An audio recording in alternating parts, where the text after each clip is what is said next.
السلام علیکم ناظرین، آپ کا میزبان خواجہ آفتاب احمد آپ کی خدمت میں ایک بار پھر سے حاضر ہے اور آپ دیکھ رہے ہیں ڈیلی کہانی۔ بقرعید ایک بہت بڑا مسلمانوں کا تہوار ہے اور الحمدللہ مسلمان اس عید کے موقع پر اللہ کی راہ میں جانوروں کی قربانی کرتے ہیں اور اللہ کی جانب سے ایک بہت بڑا ثواب ان کے ہاتھ۔ یہ قربانی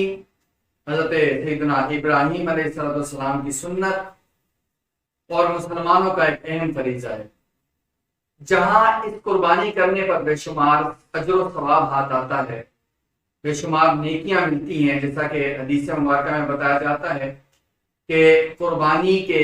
جانور کے ہر بال کے بدلے قربانی کرنے والے کو نیکیاں دی جاتی ہیں اور اس کا خون زمین پر گرنے سے پہلے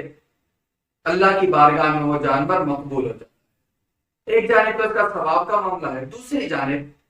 قربانی یہ اللہ کی جانب سے ایک بہت بڑا حکمت بڑا پیغام ہے۔ آپ دیکھیں ایک اندازے کے مطابق بقرعید کے موقع پر تقریباً 4 کھرب روپے کا مویشیوں کا کاروبار ہوتا ہے، یعنی 4 کھرب روپے کے مویشی فروخت ہوتے ہیں۔ تقریباً 23 ارب روپے کسائی مزدوری کے مد میں لوگوں سے لے جاتے ہیں، جس سے ان کا گزر بسر ہوتا ہے۔ تقریباً ایک اندازے کے مطابق 3 ارب روپے کا چارہ فروخت ہوتا ہے۔ نتیجہ غریبوں کو مزدوری ملتی ہے اور اس کے ساتھ ساتھ ان غریبوں کو مفت میں تازہ اور اچھا گوشت اور ایسا گوشت جو بقرعید کے علاوہ مہنگے داموں پر فروخت کیا جاتا ہے، اس عید کے موقع پر انہیں بالکل مفت میں مل جاتا ہے۔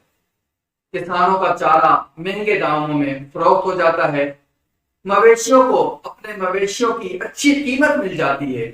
اور اربوں روپے گاڑیوں میں جانوروں کو لے جانے اور لے آنے والے کما لیتے ہیں۔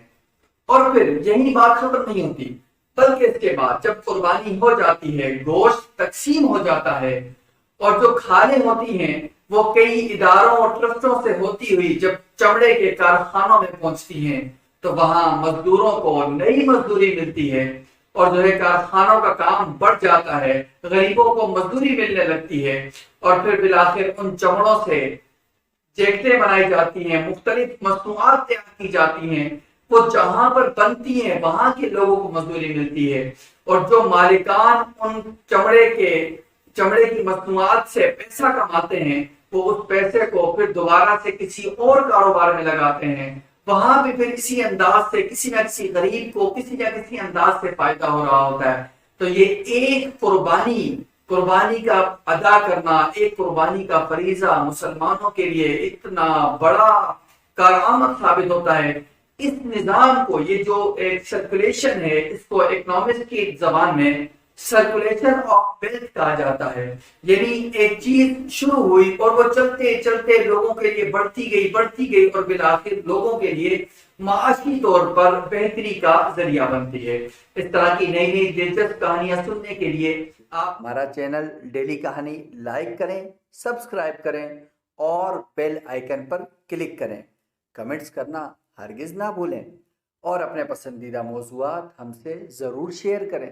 تاکہ اگلی آنے والی ویڈیو آپ کے بتائے ہوئے پسندیدہ موضوع کے مطابق بنائی جا سکے۔ شکریہ۔